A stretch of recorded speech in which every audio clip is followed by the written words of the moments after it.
Back on the F430. I'm actually going to change the transaxle oil on this today. Just kind of a preventative thing. I don't know when it was last done, and it's got 16K on it. This thing actually specs, I think it's a GL5 75W90, which would really be MT90, not MTL. I believe this is a GL4, which is universally pretty much better in all ways, but this is a 75W80. So it's a little bit lighter weight. We're also in a colder climate. So, I don't know. I think this will work really well. I'm using kind of some experience with the Porsche transaxles. Those seem to not like MT90 quite as well, even though they're spec'd for it, and they seem to love MTL with no adverse effect. This car, I believe, has a mechanical limited slip differential. Oh, open diff, okay, maybe not. But it is a hypoid gear set, which means how the power changes directions is a little different. It's not a helical gear set like a regular differential, it's a hypoid gear. So requires a little bit different shear additives and things like that. So just something to be mindful of. I'm going MTL just because I'm hopeful that it'll be a good fit. But in this case, if you're doing this on your 430, I would probably recommend you stick with MT90. I don't know. So anyway, the fill plug is up here. It's a 12 mil Allen, and the drain plug is actually through a little rubber boot that you take off there, and that's a 14 as far as I understand.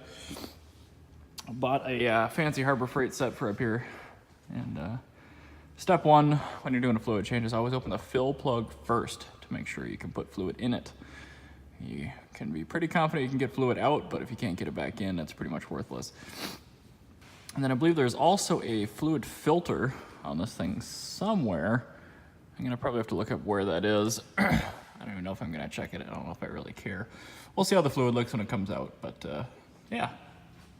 Transaxle oil on a 430. In order to get the car this far apart, it's literally just, I think, 6 5mm Allens, and then I think 5 10 mil bolts. So really, really easy. The diffuser comes off. It's a two-person job. I did it alone because I'm retarded. But yeah, what I'm gonna do now is take this 12 out, put a wrench on the actual black part of the thread up here, and then double wrench it and just break it loose from down here because I really can't get a decent sized socket up there. It is what it is. Some people on the forum cut these things down a little bit just to reduce the clearance, which works, but the double wrench thing should work just fine.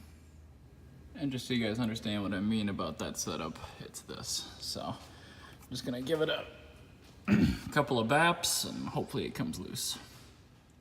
Sorry, I misspoke. That's engine oil drain. Diff and trans is back here.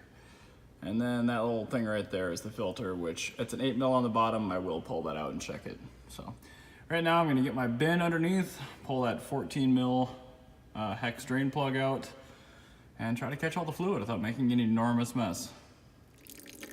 Gotta say, that fluid is not looking good. Definitely have some metallic on the transmission drain plug. Yeah. Gross. I'm gonna pull the filter now and see what that looks like. Ick.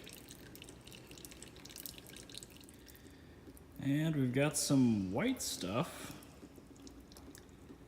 I don't know if that's alarming or not. That might just be RTV. Looks like plastic. But really not too bad for being a gearbox oil filter.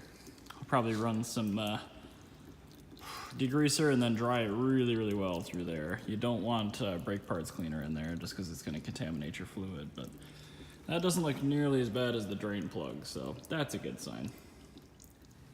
And while you're at Harbor Freight picking up your giant sockets, pick up their Extendo 18-inch long neck funnel, because I swear it's a Ferrari special tool. Next step, put 2 liters straight away in there, and then wait 20 minutes, I think I read, and then top up with your dipstick. And by doing that, thread it in, unthread it, and see where it's wet, obviously. Make sure the car's level, that's important, but that's what we're gonna do now. I'm gonna chuck 2 liters of that MTL in here and then wait a little bit and then top up.